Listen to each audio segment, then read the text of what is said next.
I'm Lady Charmaine, and my guest today is a Golden Globe winner, Academy Award nominee, and director. She has played many notable roles in Hollywood. She has portrayed everyone from Tina Turner, Rosa Parks, Betty Shabazz, Katherine Jackson, and Terry McMillan. And she's here today to talk about her new movie, currently in theaters, London Has Fallen. Help me welcome none other than the Miss Angela Bassett. Welcome to the show. Hey, thank you for having me. Good morning. Good morning to you. Now, Angela, you and I have two things in common.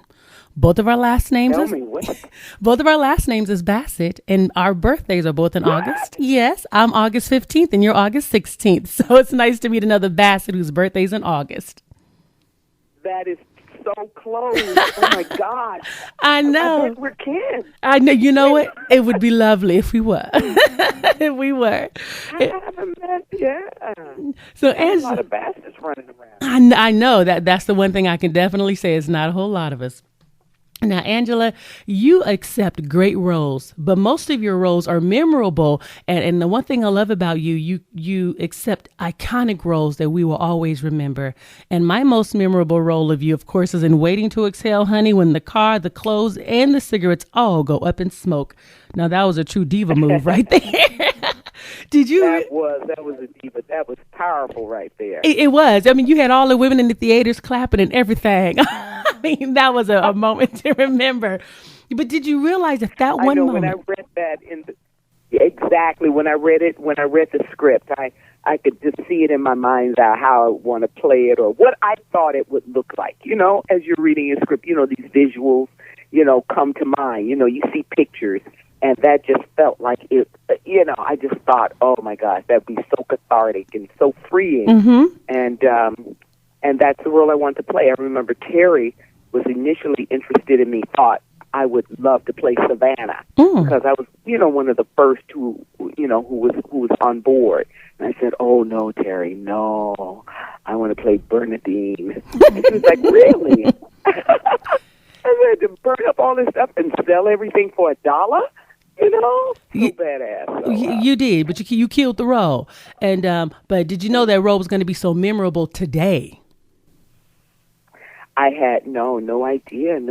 I mean, you hoped, that cinema, that it lasts forever. Celluloid is there forever. You hoped it would. That's why you think about who's directing, who you're going to star with, who's in the movie with you, but also it starts on the page.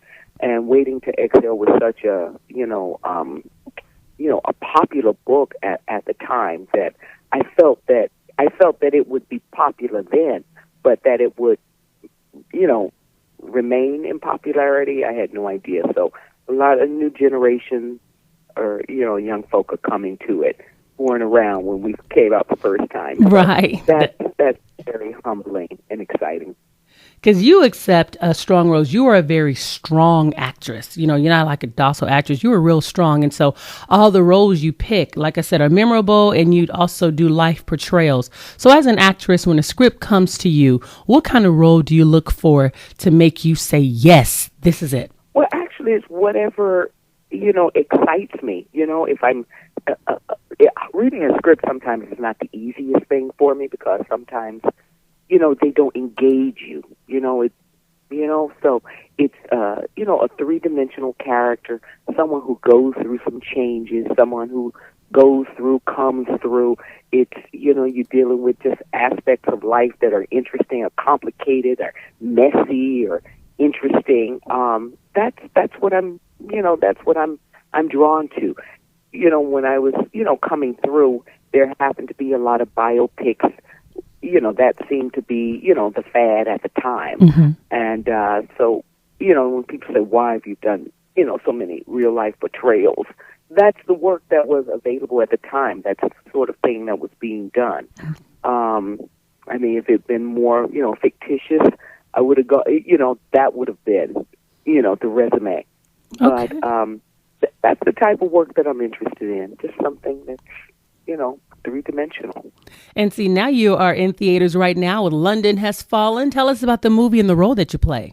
Well, I play Lynn Jacobs, and what drew me to that is that she, at the time of Olympus Has Fallen, which this sequel is based on, there had never been a female head of the Secret Service. Just never a woman in this position of power in the government, and not a woman of color either, or a person of color. So I was very intrigued by that by that idea. When Antoine Fuqua, who was the original director, came to me, he changed it was originally male, made it a woman, asked me if I would be interested, and I thought that, for me to be in that position just adds layers, I think, to that character, because to get to that position, there's a lot of sacrifice, a lot of hard work, a lot of intellect, a lot of doors, and they have to be knocked down, that sort of thing, But I'm the head of Secret Service, and then a year later, our president appointed one.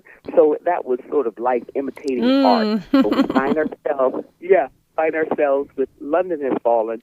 We take it out of the White House, and now it covers the landscape is much bigger. The Prime Minister of England has passed away unexpectedly, and all the heads of the various countries have to converge there to pay the regards, pay the respect at his funeral. And there's the antagonist who is, has a bone to pick. He has revenge in his heart. He's been making plans for such a day as this.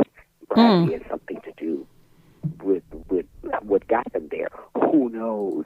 But a lot of planning has gone on his part. Not very much planning has been able to go on our end because the immediacy of the situation. So drama, mayhem, all of that takes place, and it is a real thrilling, visceral ride. So hang on, you have to really hang on to your seats, because you're in a foreign country.